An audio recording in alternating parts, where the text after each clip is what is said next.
के बीच में समझौता इस रूप में हुआ। इसकी कोई आवश्यकता नहीं थी।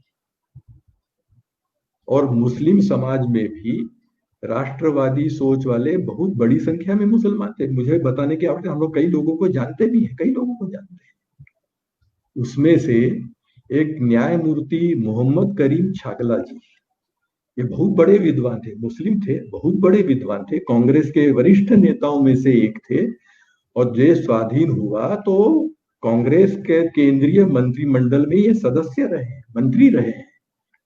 इस बड़े स्तर के यह छागला जी, उन्होंने क्या कहा हुआ है, मैं तो थोड़ा सा प्रत्यक्ष जो शब्द हैं वही आप सुन सकें इसलिए मैं पढ़ रहा हूं। लगभग मुझे याद तो है लेकिन मैं फिर भी पढ़ रहा हूं। मोहम्मद करीम छागला जी कह रहे हैं, ये कोई हिंदुत्ववादी नेता नहीं कह रहा है। मोहम्मद करीम छागला जो कांग्रेस के बड़े नेता हैं, वे कह रहे हैं, मुझे वास्तविक शिकायत यह है कि राष्ट्रवादी मुसलमानों के प्रति न केवल कांग्रेस अपितु महात्मा गांधी भी उदासीन रहे। उन्होंने जिन्ना एवं उनके सांप्रदायिक अनुयायियों को ही महत्व दिया। मुझे पूरा विश्वास है कि यदि उन्होंने हमारा समर्थन किया होता तो हम जिन्ना की हर बात का खंडन कर देते और विभाजनवादी आंदोलन के प्रारंभ काल में ही, विभाजनवादी आंदोलन के प्रारंभ काल में 1907 के बाद जो प्रक्रिया प्रारंभ हुई ना विभाजनवादी, उसके प्रारंभ काल में ही पर्याप्त संख्या में मुसलमानों को राष्ट्रवादी बना देते, ये छागला जी कह रहे हैं। और इस तरह की बातें अन्य भी मुस्लिम नेताओं ने कही हुई है कि यह जो अलगाववादी मुस्लिमों को प्रोत्साहन देना, उनके साथ उठना बैठना, उन्हें महत्व देना, और जो राष्ट्रवादी मुसलमान है उनकी उपेक्षा करना, ऐसे अनेक उदाहरण अपने को दिखेंगे, इसलिए हर उदाहरण को लेने की आवश्यकता नहीं है। तो 1907 में यह जो मुस्लिम तुष्टीकरण की प्रक्रिया प्रारंभ हुई, 1940, 45, 46, 47 ये आते आते इस स्थिति में अपनी देश आ गया कि देश का विभाजन, जिसको नेहरू जी ने भी फैंटास्टिक नॉनसेंस कहा था 1940 में, 1947 में वे ही नेहरू जी इस अखंडित भारत का जो हिस्सा है उसके प्रधानमंत्री बने थे। 7 साल पहले जिस बात को फैंटास्टिक नॉनसेंस कहा, उस बात को 1947 में जीते जी उन्होंने देखा, बल्कि सिग्नेटरीज में से 2-3 जो थे उनमें से एक नेहरू जी भी थे, कांग्रेस के बड़े नेता होने के कारण से, यानी स्वीकार किया कि पाकिस्तान अलग बनेगा। तो इस तुष्टीकरण के कारण से कैसी कैसी स्थिति बनी, यह जब हम ध्यान में देते हैं, देखिए 1937 में एक निर्वाचन हुआ था, देशव्यापी पूरे देश में निर्वाचन था। उस समय कुछ एक कम्युनल अवार्ड कुछ साल पहले पारित किया गया था, उस कम्युनल अवार्ड के आधार पर यह निर्वाचन था 1937 का। उसमें क्या था कि कुछ समुदायों के लिए कुछ सीटों का आरक्षण किया गया था, उसमें से मुस्लिम समुदाय के लिए भी आरक्षित सीटें थी। आज भी, आज मुस्लिमों के लिए तो नहीं लेकिन अन्य अन्य वर्गों के लिए आरक्षित सीटें होती हैं, उसके सामाजिक कारण है। लेकिन वह आरक्षण कैसा है कि उस कॉन्स्टिट्यूंसी से जो कैंडिडेट है वह तो मुसलमान या जो भी दलित या ओबीसी या जिनके लिए भी वो आरक्षित सीट है, तो कैंडिडेट उस वर्ग का होना चाहिए, ऐसा आज के आरक्षण का नियम है। लेकिन उस कॉन्स्टिट्यूंसी के सभी लोग मतदान कर सकते हैं। यदि मान लीजिए कि वो दलितों के लिए आरक्षित सीट है तो केवल दलित ही वोटिंग करेंगे, और किसी समुदाय के लिए आरक्षित सीट है तो केवल उस समुदाय के लोग ही वोटिंग करेंगे, ऐसी आज स्थिति। लेकिन उस समय की नियम इसी प्रकार के थे। तो ये जो लगभग 500, प्रिसाइसली कहना हो तो 485 ये 485 सीटें देश भर में मुसलमानों के लिए आरक्षित की गई थी, जिसमें कैंडिडेट भी मुसलमान और वोटर भी केवल मुसलमान, ऐसा था। तो 1937 के ये जो 485 मुस्लिम सीटों पर स्वाभाविक रूप से मुस्लिम लीग ने सारे सीटों पर अपने उम्मीदवार खड़े किए, स्वाभाविक था। लेकिन चुनाव परिणाम कैसा निकला कि मुस्लिम लीग को सिर्फ 20-22% सीटों पर ही, जो केवल मुसलमानों वाली ही सीटें हैं, उनकी बात मैं कर रहा हूं, देश भर की सीटों का बात नहीं हो रही है। केवल जो मुसलमानों के लिए आरक्षित सीट है, वोटर भी केवल मुसलमान, ऐसी सीटों पर मुस्लिम लीग ने चुनाव लड़ा सारी की सारी, और उन्हें केवल 108 सीटों पर सफलता मिली 485 में से।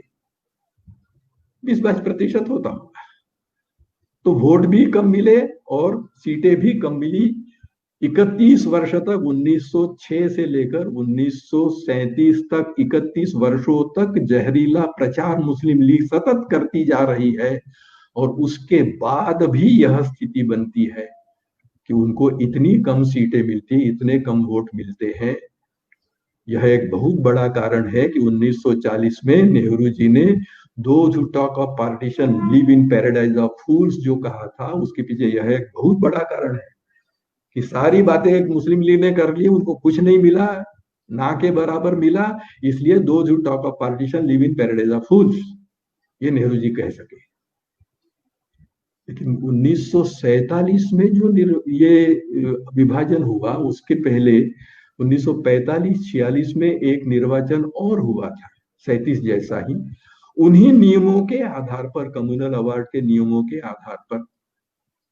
तो उस चुनाव में भी मुस्लिम लीग ने सारी की सारी सीटों पर अपने उम्मीदवार खड़े किए, जैसे 1937 में किए थे।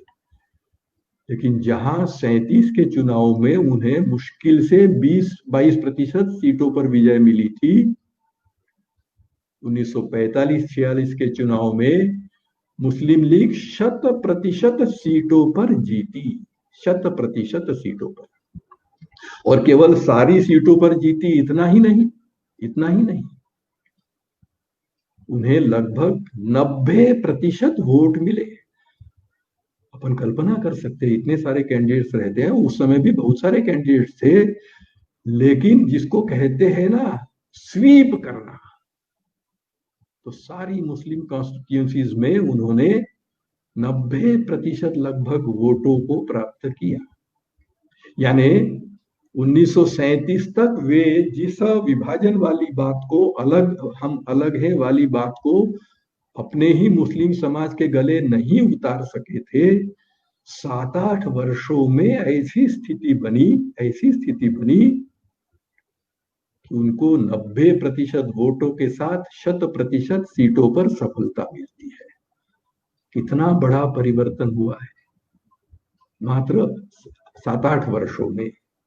अब इसके लिए भी स्वाभाविक रूप से जो तुष्टीकरण की प्रक्रिया और तेज हुई, अधिक तेज हुई 1937 के बाद। अवसर तो ये था कि अलगाववादियों को किनारे किया जा सकता था, लेकिन वंग भंग विरोधी आंदोलन के बाद जैसी स्थिति बनी थी, उस समय जो कर सकते थे वो नहीं किया। जिस कारण से नहीं किया, उसी कारण से इन चुनावों के बाद की परिस्थिति, 37 के चुनावों के बाद की परिस्थिति में वो फिर से नहीं किया जा सका।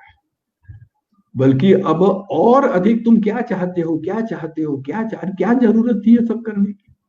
कोई जरूरत नहीं थी, लेकिन किया। और जो गांधी जी से छागला जी ने विशेष रूप से शिकायत की है गांधी जी के प्रति, मैंने पढ़ा भी था उसको, मुझे शिकायत है कि न केवल कांग्रेस अपितु महात्मा गांधी भी उदासीन रहे राष्ट्रवादी मुसलमानों के प्रति। और उसका एक बहुत बड़ा उदाहरण दिखता है 1944 में मोहम्मद अली जिन्ना और महात्मा गांधी, इन दो नेताओं के बीच, एक कांग्रेस के नेता और एक मुस्लिम लीग के नेता, इन दो बड़े नेताओं के बीच 17-18 दिन तक वार्तालाप चला, समझौता वार्ता जिसको कहते हैं, 17-18 दिन तक।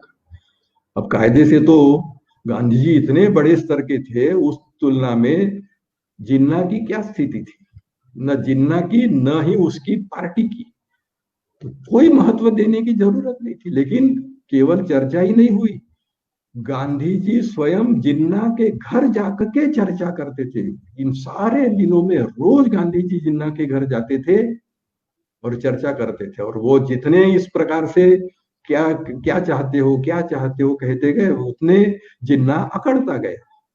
स्वाभाविक है ये। तो यह भी एक कारण है कि जिन्ना का कद इतना बड़ा कर दिया गया, इतना बड़ा कर दिया गया कि धीरे धीरे आगे चल करके वह पाकिस्तान प्राप्त करने में सफल हो गया। दुर्भाग्य की बात है, लेकिन ये वस्तुस्थिति है।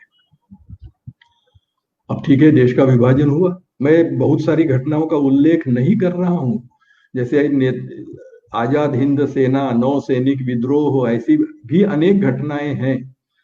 कांग्रेस आंदोलन के अलावा भी जो अनेक घटनाएं हुई हैं, क्रांतिकारक बहुत सारे हुए, इन सब का सम्मिलित परिणाम इस रूप में भारत को स्वाधीनता मिली। लेकिन यह जो मुस्लिम तुष्टीकरण की पराकाष्ठा हो गई थी, उसके कारण से हमें स्वाधीनता तो मिली, लेकिन खंडित भारत इस रूप में और पाकिस्तान का निर्माण हो गया। दुर्भाग्य की बात है, लेकिन हुआ। अब आज हम लोग क्या कर सकते हैं? जैसा मैंने कहा कि आज हमको दिखता नहीं है कि फिर से कुछ हो सकता है, फिर भी हम लगे हुए हैं। तो स्वाभाविक रूप से जिन बातों के कारण से विभाजन हुआ है, उन बातों को तो पहले दूर किया जाए। यानी राष्ट्र और नेशन, इन दो संकल्पनाओं में ही अंतर है। इसकी स्पष्टता हमारे लोगों को, कम से कम हमारे जो विचारवान स्तर के लोग हैं, उन तक होनी चाहिए कि नहीं होनी चाहिए, कि अभी भी हमें नेशन इन मेकिंग की मानसिकता में बने रहेंगे। तो राष्ट्र क्या है, नेशन क्या है, इसकी स्पष्टता जितनी होती जाएगी, और वो करनी चाहिए, करनी पड़ेगी। और दूसरा, जो विभाजन हुआ उसमें मुस्लिम लीग को जो भारी सफलता मिली, और मुस्लिम लीग के द्वारा जो सारा दुष्प्रचार हुआ, हम अलग है वाला, दूसरे श्रेणी के भी, छागला जी जैसे भी अनेक मुस्लिम नेता उस समय भी हुआ करते थे, लेकिन दुर्भाग्य से महत्व उन अलगाववादी नेताओं को जो दिया गया।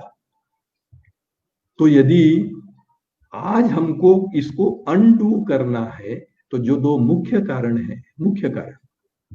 अन्य भी कारण हो सकते हैं, कि राष्ट्र के बारे में स्पष्ट धारणा, कोई कंफ्यूजन नहीं, और राष्ट्र का आधार कोई रिलीजन नहीं होता है, राष्ट्र का आधार संस्कृति होता है। इसलिए तो मुस्लिम रिलीजन होते हुए भी अपन देख सकते हैं ना, दुनिया में कितने सारे देश है जो अगल बगल में रहते हैं। या ये भी, इस देश में भी मुसलमान है, उस देश में भी मुसलमान है। अलग अलग देश क्यों है भैया? सारे मुसलमानों का यदि मजहब के आधार पर ही राष्ट्र का निर्माण होना होता, तो सारे एक दूसरे से लगे हुए ऐसे कितने सारे देश हैं, उन सब का एक देश क्यों नहीं बना, एक राष्ट्र क्यों नहीं बना? क्यों ईरान अलग है, क्यों इराक अलग है, अन्य भी कितने सारे देश हैं, क्यों ये अलग अलग हैं? बात स्पष्ट है कि राष्ट्र निर्माण जो होता है, राष्ट्र जो बनता है, वह रिलीजन के आधार पर नहीं बनता, वह संस्कृति के आधार पर बनता है, और उससे राष्ट्रीयता निर्धारित होती है। यह राष्ट्रीयता भी रिलीजन के आधार पर नहीं होती। देखिए, इतने सारे देश हैं, अफगानिस्तान है, तुर्कस्तान है, न जाने कितने हैं मुस्लिम देश।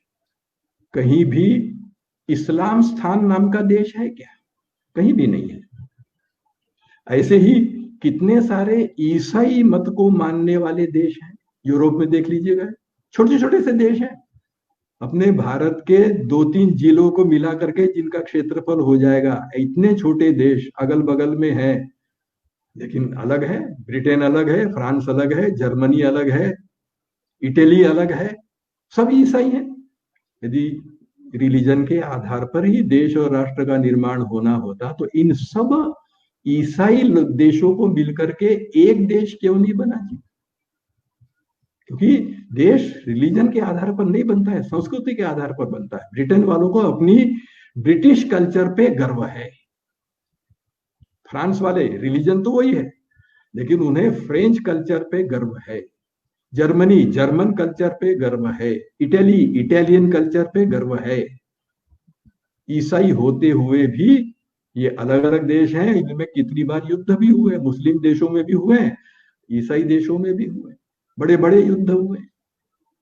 तो रिलीजन के आधार पर राष्ट्र नहीं बनता है।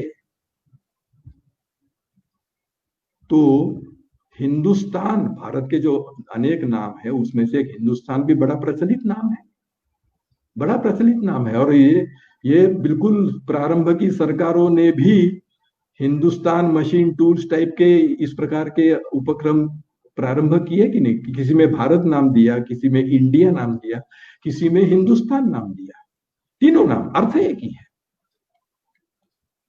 लेकिन उस हिंदुस्तान में जो हिंदू आता है वह रिलीजन सूचक है, ऐसा ही मान लिया गया। क्यों भैया? अफगानिस्तान में जो अफगान आता है, तुर्कस्तान में जो तुर्क आता है, ये क्या है? रिलीजन है क्या? नहीं है। तो क्या है? ये तुर्कस्तान की राष्ट्रीयता है, तुर्क। अफगानिस्तान की राष्ट्रीयता है, अफगान। तो देश के नाम में जो इस प्रकार से दो शब्दों को मिला करके बनता है, उसमें से एक शब्द वहां की राष्ट्रीयता को दर्शाता है, राष्ट्रीयता को दर्शाता है, वो रिलीजन को नहीं दर्शाता। इसलिए मैंने कहा कि कोई मुस्लिम लैंड नहीं है, कोई क्रिश्चियन लैंड नहीं है, कोई इस्लाम स्थान नहीं है। तो हिंदुस्तान में जो इस देश का नाम है उसमें जो हिंदू आता है, यह रिलीजन सूचक कहां से हो गया भैया? तो यह भी संस्कृति सूचक है, संस्कृति सूचक है। रिलीजन बदला जा सकता है, संस्कृति यथावत रहती है। और यह दुनिया भर में मुस्लिम देशों में भी यह बात देखी जा सकती है। एक ज्वलंत उदाहरण देखना हो तो हम इंडोनेशिया का उदाहरण देख सकते हैं। इंडोनेशिया का उदाहरण, वहां पर जो वायुयान सेना है, सेवा है, उसका नाम क्या है? गरुड़ एयरवेज। अब ये गरुड़ क्या है भाई? ये तो यहाँ के भारतीय तत्व ज्ञान में भगवान विष्णु का वाहन के रूप में है। अब इस गरुड़ का इस्लाम से क्या लेना देना है? कोई लेना देना नहीं है। लेकिन उन्होंने जो पूरा इस मुस्लिम देश है इंडोनेशिया, शायद दुनिया में सर्वाधिक संख्या में मुसलमान उसी देश में रहते हैं। भारत का नंबर 2 है मुसलमानों की संख्या देशों में जो है, उसके आधार पे इंडोनेशिया का नंबर 1 है। लेकिन वायुयान सेना गरुड़ है। नामों में भी उनके राष्ट्रपति एक हुआ करते थे, सुकर्ण। उनकी पत्नी का नाम मेघवती। अब ये इस्लामी नाम है क्या? ये यहाँ की भारत की संस्कृति से जुड़े हुए नाम है। तो कई लोग उनको पूछा करते हैं, क्या पूछते हैं? अरे तुम तो मुसलमान हो। तो ये वहां पर रामायण मंडलियां इतनी अच्छे रामायण की प्रस्तुति करती है, बहुत दुनिया भर में प्रसिद्ध है, सब मुसलमान है, लेकिन प्रस्तुत क्या कर रहे हैं? रामायण। जब लोग उनसे पूछते हैं, उनके बड़े नेताओं से पूछते हैं कि ये क्या हो रहा है तुम्हारे देश में, ऐसा कैसा है, उनका क्या उत्तर रहता? बड़ा प्रसिद्ध उत्तर है, सुकर्ण ने जो दिया था, We have changed our religion, not our forefathers and culture. ये सुकर्ण का दिया हुआ उत्तर है। हमने उपासना पद्धति बदली है, अपने पूर्वजों को नहीं बदला है। तो इस्लाम से पहले के भी हमारे जो पूर्वज हैं, हमें उन पर गर्व है। यही बात भारत में मुसलमानों के बीच क्यों नहीं आ सकती है? क्यों नहीं आ सकती है? ऐसे दुनिया के अन्य भी अनेक उदाहरण हम देखें, अनेक उदाहरण देखें तो ध्यान में आता है। अब जैसे तुर्कस्तान में उन्होंने तुर्की भाषा में ये कुरान का अनुवाद किया, तो कट्टरवादी जो मुस्लिम नेतृत्व था दुनिया भर का, वो बहुत नाराज हुआ। ऐसे कैसे किया, तुम कैसे अनुवाद कर सकते हो, वो तो जिस भाषा में है उसी भाषा में चलेगा। तुर्कस्तान वालों ने क्या जवाब दिया? क्या हमारा अल्लाह हमारी तुर्की भाषा नहीं समझता है? वो यदि अरबी भाषा समझ सकता है, पारसी भाषा समझ सकता है, अन्य भाषाएं समझ सकता है, तो हमारी तुर्की भाषा भी समझ सकता है। तो हम अल्लाह की इबादत तुर्की भाषा वाले कुरान से करेंगे, ये तुर्कस्तान के मुसलमान कह रहे हैं। तो भारत में भी अब इस दिशा में मुस्लिम समाज को लाने का प्रयास होना चाहिए कि और अंदर से भी और बाहर से भी। तो ध्यान में आता है कि ऐसी सोच वाले मुसलमान बड़ी संख्या में है, बड़ी संख्या